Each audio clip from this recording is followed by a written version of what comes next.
Fidèles téléspectateurs d'Espérance TV et vous qui nous suivez via d'autres canaux, je vous salue. Alors, nous sommes aujourd'hui jeudi 21 mai 2026. Et pour la méditation de la parole de Dieu, le lecteur de la Bible, qui est le guide de méditation de la Ligue pour la lecture de la Bible, nous propose le passage biblique de 2 Thessaloniciens, chapitre 3, du verset 6 jusqu'au verset 18. Voici donc le texte qui est soumis à notre méditation. 2 Thessaloniciens, chapitre 3, du verset 6 jusqu'au verset 18. Seigneur, me voici devant toi. Me voici pour conduire cette émission de méditation de ta parole. Mais Seigneur, qui suis-je? Je ne suis rien, je vaux rien, je ne sais rien.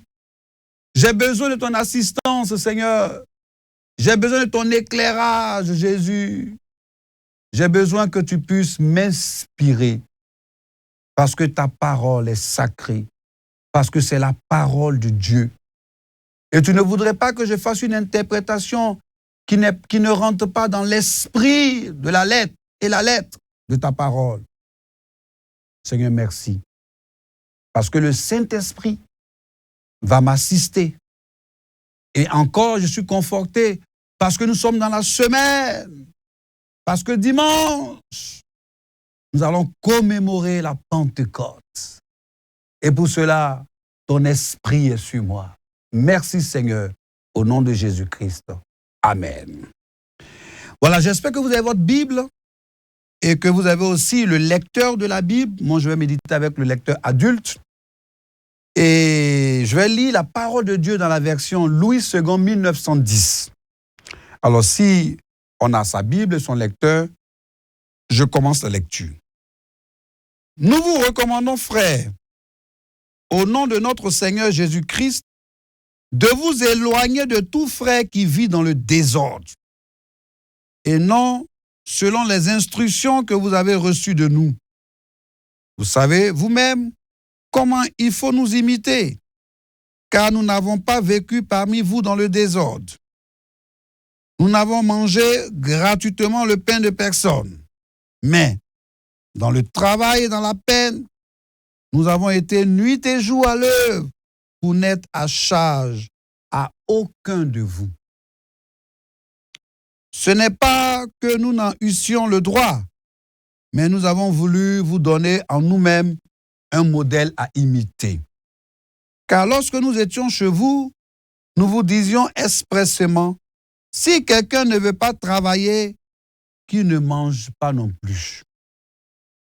Nous apprenons cependant qu'il y a parmi vous quelques-uns qui vivent dans le désordre, qui ne travaillent pas, mais qui s'occupent de futilités.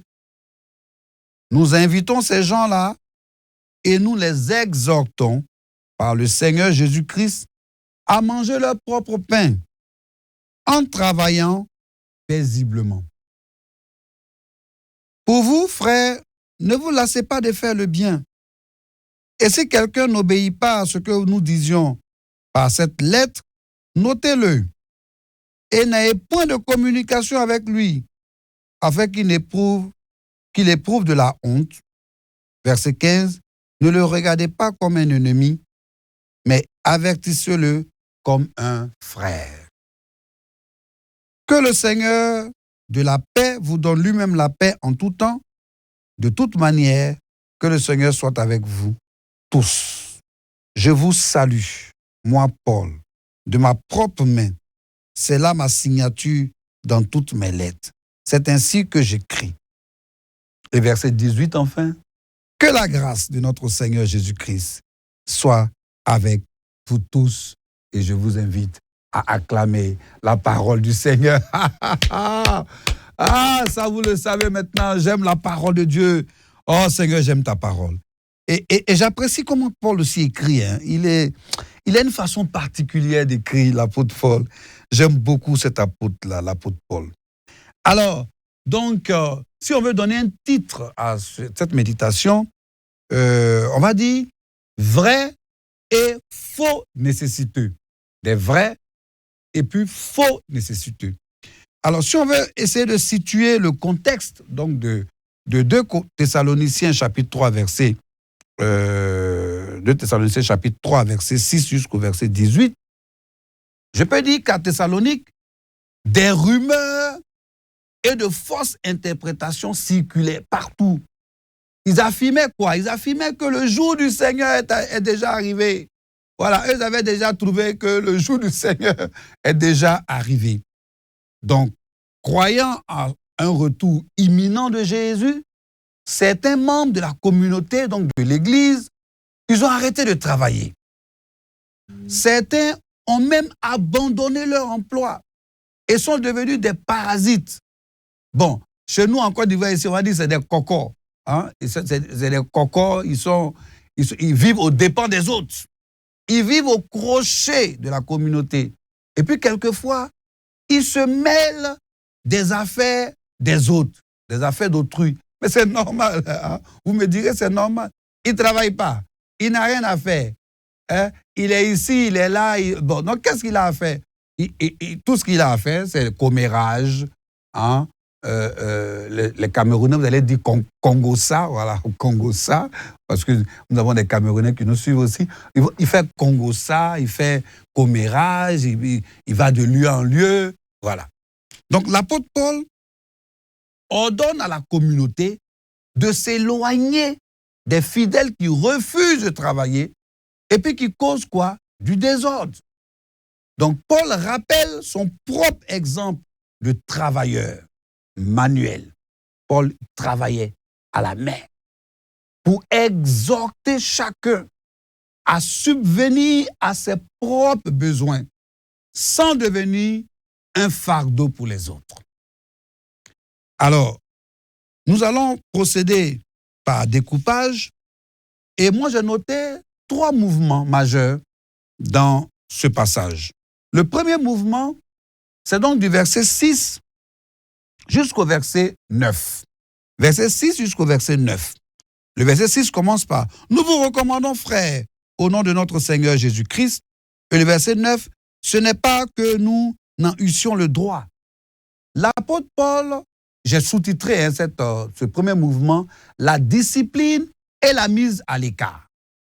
L'apôtre Paul ordonne à la communauté de s'éloigner des membres qui mènent une vie désordonnée. Et puis quoi? Qui refusent les enseignements. Ils refusent de suivre les enseignements. Alors moi, je vais m'arrêter à cet instant pour dire juste quelque chose. Bon, ici, on parle de ceux qui s'éloignent de l'enseignement. Mais moi, quand j'étais fiancé à ma femme actuelle, d'ailleurs, nous sommes le 21 aujourd'hui, hein, dans 3 jours, dans 2 jours, hein, 21, 22, 23. Voilà. Le 23, par la grâce de Dieu, j'aurai 28 ans de mariage, voilà. Si vous êtes chez vous, applaudissez et puis dites-moi un joyeux anniversaire déjà, voilà. C'est pas encore arrivé, hein, c'est samedi. Nous sommes jeudi aujourd'hui, c'est samedi, mais j'aurai 28 ans de mariage par la grâce de Dieu. Alors, ma fiancée d'alors, quand on finissait le culte, on avait une famille qu'on visitait, une famille chrétienne. Mais cette famille avait une particularité, c'était quand on finit le culte, ils vont venir critiquer la prédication, critiquer le pasteur, pourquoi il a dit ça, il aurait pu dire ça, tu as vu. Alors, ma fiancée, à un moment donné, elle a dit, pardon, ça là, je ne supporte pas. Ça fatigue ma foi. Critiquer toujours le message. Moi, je ne peux plus aller dans cette famille-là, pardon, je ne peux pas supporter. Donc, à cette époque, c'était l'enseignement, enfin, le comportement que ma fiancée avait critiqué. Mais ici, c'est aussi la même chose. Eux, c'est le désordre, et puis ils refusent de travailler. Juste pour vous dire que, quelquefois, quand la Bible parle de mauvaise compagnie, là, ce n'est pas forcément les non-chrétiens, hein, ce n'est pas forcément les païens. Dans l'église même, tu as des personnes qui sont dans des mauvaises compagnies pour toi. S'il y a un frère, une sœur qui te détourne de l'enseignement par son comportement, voilà ce que l'apôtre Paul dit, ou j'allais dire mieux, voilà ce que la Bible dit. La Bible dit, il faut t'éloigner de ses frères. Il faut t'éloigner de cette sœur. Il faut t'éloigner, c'est ce que la Bible dit. Il faut t'éloigner. Je ferme cette parenthèse. Donc, Paul rappelle l'exemple d'intégrité qui a lui-même donné en travaillant dur. Pourquoi? Pour ne pas être une charge financière pour l'Église. Paul, pour rappel, était fabricant de tentes. Hein? Il faisait les tentes. Il tissait. C'est pas facile, hein? Allez à Bassam, vous allez voir ceux qui tissent. Ils tissent les tentes et puis ils vendaient. Pour ne pas être en charge à quelqu'un. Alors moi, ça m'amène à ouvrir une parenthèse sur certains serviteurs de Dieu. Bon, toi, ton église est à Yopougon. Yopougon, c'est ici à Abidjan, une commune d'Abidjan. Ton église est à Yopougon. Vous êtes peut-être 60 ou bien 80 personnes seulement. Et puis toi, tu n'habites pas à Yopougon, hein? Tu habites dans le triangle argenté, c'est-à-dire Cocody, Riviera, 2 plateaux. Voilà. Toi, tu es dans le triangle argenté ici. Et puis ton église est où? À Yopougon. Et puis, le transport, la voiture, le transport. Et peut-être même que vous n'avez pas un lieu de culte, vous louez un lieu de culte, ou bien vous louez, vous êtes en location. Mais tout ça là, ça pèse sur la communauté. Et puis mieux, pour couronner, tu as un gros 4x4. C'est-à-dire, toi seul, toutes les dîmes et les offrandes là, ça rentre dans ta prise en charge toi seul. S'il vous plaît. Simplement, j'habite Yopougon. Je prends une maison qu'on peut supporter. Tout simplement. Parce que la communauté, je ne vais pas peser sur la communauté. Chers collègues, serviteurs de Dieu, travaillons, bossons. Pour éviter les murmures, les interprétations et autres choses. Ce n'est pas moi qui le dis, heureusement. C'est la Bible là qui le dit. C'est la Bible qui le dit. Je ferme cette grosse parenthèse. Donc, après s'être présenté comme un modèle à imiter, Paul rappelle un principe de base selon lequel celui qui refuse de travailler, eh bien, tu ne manges pas. Puisque tu ne veux pas travailler, tu vas manger où? Tu vas manger quoi? Tu ne veux pas travailler, mais tu ne manges pas. Et ça, on peut le voir en 1 Thessaloniciens 4, verset 11 et en 1 Thessaloniciens 5, verset 14. Alors, marcher par la foi. Parce que quelquefois, c'est ça qu'on dit, je marche par la foi. Marcher par la foi ne veut pas dire avoir la tête dans les nuages. Ça veut dire, je marche par la foi. Non, marcher par la foi, c'est la réalité de la parole de Dieu. Alors, au contraire, c'est avoir un esprit, l'esprit pratique. Je voudrais, à ce stade, saluer une sœur en Christ, une sœur du ministère, Madame Kakou Naomi. Hein, Madame Kakou Naomi, je te salue. Voilà, elle nous a donné un enseignement, et continue de nous donner cet enseignement sur le travail, sur le témoignage que nous devons donner et comment, à partir de notre travail, la qualité de notre travail, nous pouvons gagner des âmes à Christ. Elle nous disait comme ça que là où vous travaillez, votre lieu de travail, que ce soit à l'école, que ce soit au bureau, que ce soit au marché, là où tu travailles, figure-toi que tu es un missionnaire, tu es une missionnaire pour Jésus-Christ dans ton lieu de travail. Quelquefois, quand ton travail est tellement bien fait, tu n'as pas besoin de dire « je suis chrétien, je suis chrétienne ». Tu n'as pas besoin. C'est-à-dire ton travail bien fait, on s'est dit, mais si celui-là, ou celle-là fait ce travail-là d'une certaine façon, avec responsabilité, avec intégrité, certainement il y a quelque chose. Parce qu'on voit les autres qui sont dans les cannes, des business, des dessous de table et autres. Mais toi, on voit ton intégrité, on dit celui-là ou celle-là, elle a Jésus. Elle a certainement quelque chose. Et c'est là que ton travail présente Christ. On n'a pas besoin quelquefois de prendre pancart, étendard. Je suis chrétienne, je suis chrétienne. Vous ne savez pas que je suis chrétienne. Non. Quelquefois, c'est le travail. L'intégrité dans ton travail qui va montrer, qui va présenter Christ. J'aime souvent donner cet exemple de cette autorité Le feu rouge, le feu stop, le feu tricolore. Le feu rouge est là. Il a arrêté, il ne parle pas. Il ne dit rien. Il passe au rouge. Tu t'arrêtes. Que tu sois général, que tu sois tout ce que tu es, le feu rouge, là, tu t'arrêtes. Il n'a pas pris de Kalachnikov, hein, mais tout le monde s'arrête. Il passe au vert, tout le monde part. Voici une autorité. Quelquefois, on n'a pas bien dit, ici, là, c'est moi que j'ai l'autorité. Non, non, non. Dès que tu dis ça, tu en perds d'autorité. Ton travail. Et si nous voulons continuer, le deuxième mouvement, du verset 10, voilà, du verset 10 jusqu'au verset 15. Donc 10 jusqu'au verset 15. Et j'ai sous-titré la règle du travail et l'avertissement. Ici, l'apôtre Paul pose un principe clair, hein? Je l'ai déjà dit. Si quelqu'un ne veut pas travailler, bon, qu'il ne mange pas. Donc l'apôtre Paul condamne l'oisiveté. L'oisiveté. L'oisiveté, voilà, je vais y arriver. L'apôtre Paul condamne l'oisiveté. Et puis ceux qui se mêlent aux affaires des autres, pardonnez. Ne vous mêlez pas des affaires des autres. Il exhorte la communauté à corriger ces personnes avec bienveillance. C'est-à-dire, il ne faut pas venir leur parler avec une intention, une mauvaise intention. Mais ce sont des frères, ce ne sont pas des ennemis. Donc, il faut leur parler avec bienveillance. Donc, nous devons exhorter avec amour. Bon, peut-être que la personne qui refuse de travailler là, tu ne comprends pas, tu ne sais pas peut-être. C'est possible que la personne ait passé plusieurs concours administratifs, peut-être plusieurs examens, et puis la personne elle ne réussit pas à ses concours, elle ne réussit pas à ses examens, elle est découragée. Ça peut arriver que la personne est tellement découragée que bon, finalement, elle baisse les bras. Bon, toi, tu ne lui parles pas avec amour, non, toi, tu fous rien, toi, excusez-moi du terme, toi, tu es là, tu es paresseux.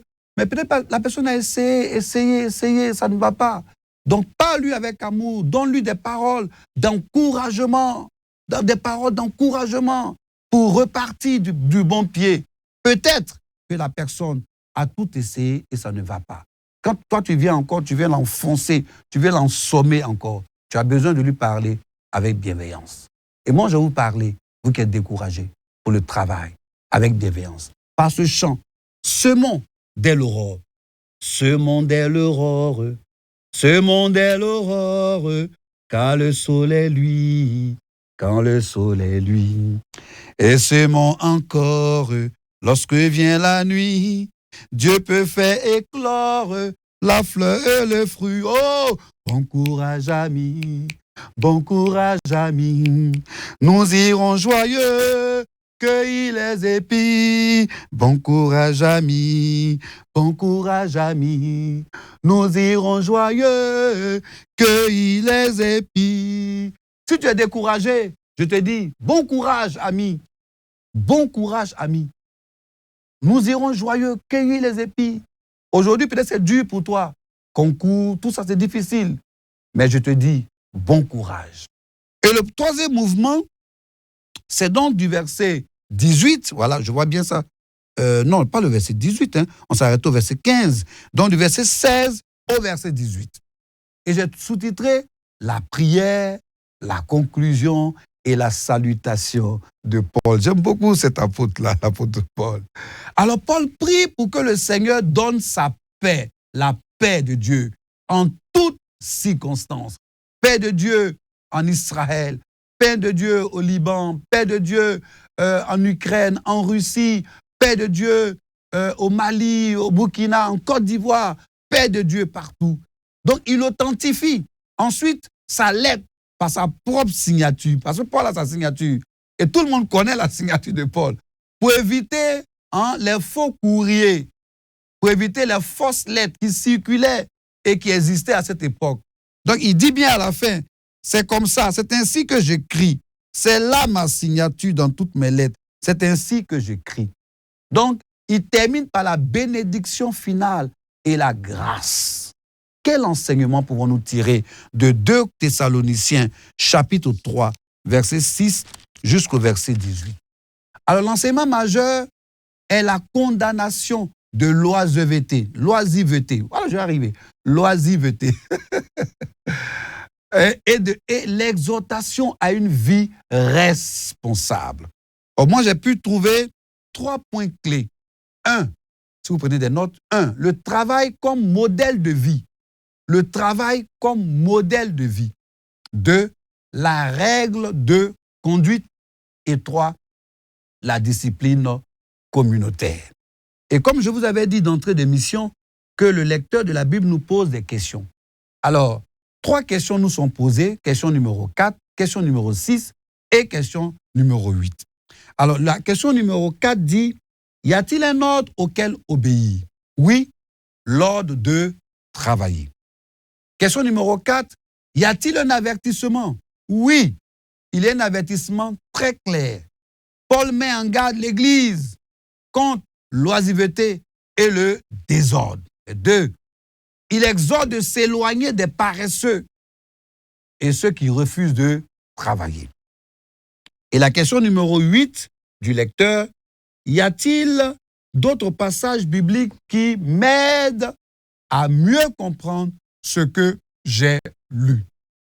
Alors, prenez des notes parce que je vais donner un certain nombre de passages bibliques. 1 Thessaloniciens chapitre 5, verset 14. 1 Thessaloniciens 4, verset 11 jusqu'au verset 12. 1 Corinthiens 5, verset 9 jusqu'au verset 11. Éphésiens chapitre 4, verset 28. Matthieu chapitre 18, verset 15 jusqu'au verset 17. Alors à ce stade, donc de la méditation, je vais lire le commentaire du lecteur de la Bible.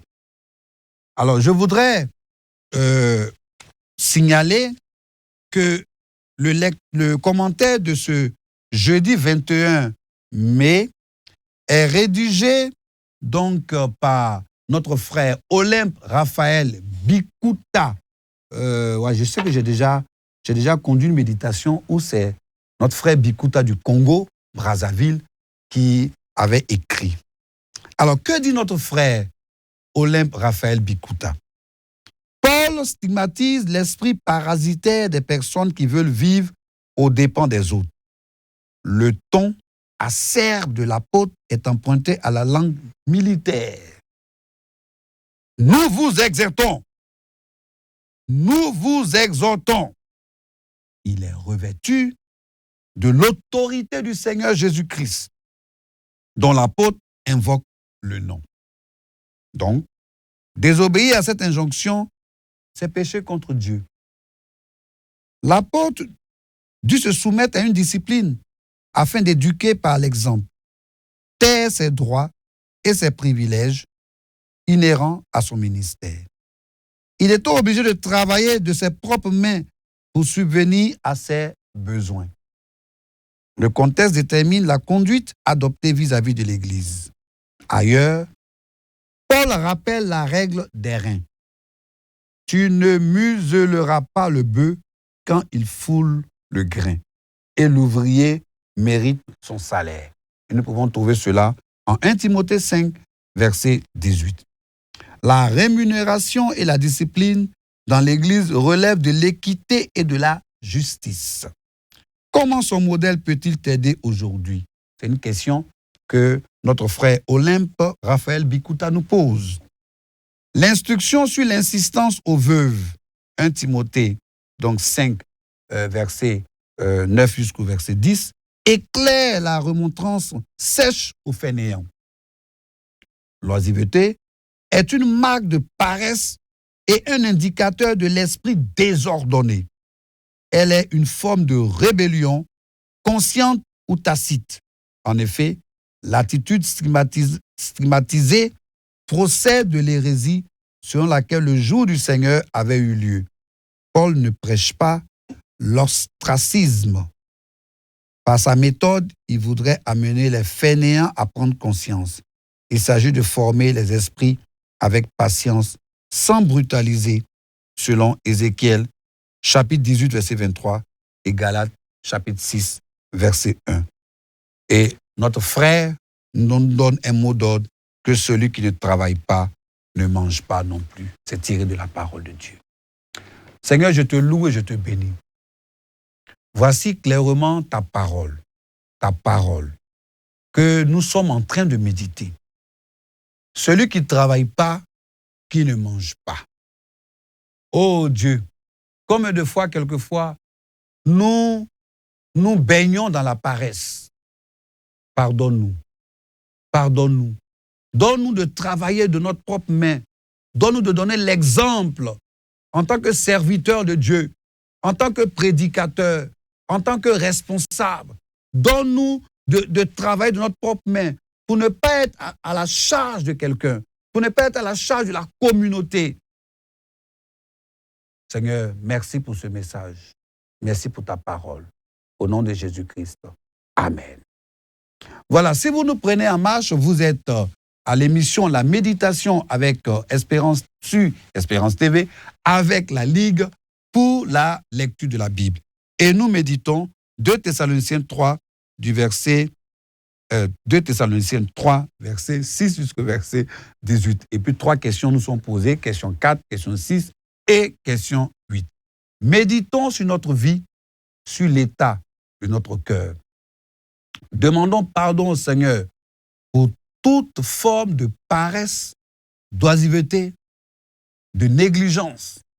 Peut-être ainsi que tu n'es pas paresseux, mais tu es découragé après avoir passé plusieurs fois des concours administratifs, des demandes d'emploi sans suite. Jésus va t'ouvrir les portes du travail en son nom puissant, au nom puissant de Jésus-Christ. Quant à moi, il ne me reste qu'à vous dire merci pour toutes celles qui nous suivent, qui méditent avec nous. Je voudrais terminer par cette annonce, voilà, de ce grand rassemblement que nous aurons le lundi 25 mai au Parc des Sports de Trècheville, c'est ici à Abidjan, à l'occasion de la Pentecôte. Un grand rassemblement est prévu. Ne rate pas cette occasion de recevoir la grâce et la puissance du Saint-Esprit pour que justement, toi qui ne travailles pas, justement toi qui as tout tenté, qui a plusieurs fois tenté, viens au Palais des Sports. Viens, Jésus t'attend ce lundi 25 mai à l'occasion de la Pentecôte. À demain pour une autre méditation. Je vous dis shalom.